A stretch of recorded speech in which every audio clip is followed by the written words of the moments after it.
How to redeem Amazon gift card in Amazon app. Hi everyone, I'm here to assist you today. Without any delay, let's jump right in. Open Amazon app, click on three lines at the bottom right corner of your screen. Then you'll find this kind of screen pop up. Simply click on Product Vouchers. After you click on Product Vouchers, you will find this kind of screen pop up. Click on Redeem Another Product Voucher at the top. Then in here, you need to add your gift card claim code.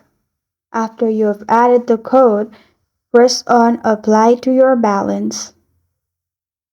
After you've clicked on Apply to your balance, as you can see, $100 was applied to my account. And this is how to redeem Amazon gift card in Amazon app. Thank you for joining me today. If this video helps you out, please leave a like and subscribe for more. Got a question or want to suggest a topic, comment below. Thank you for watching.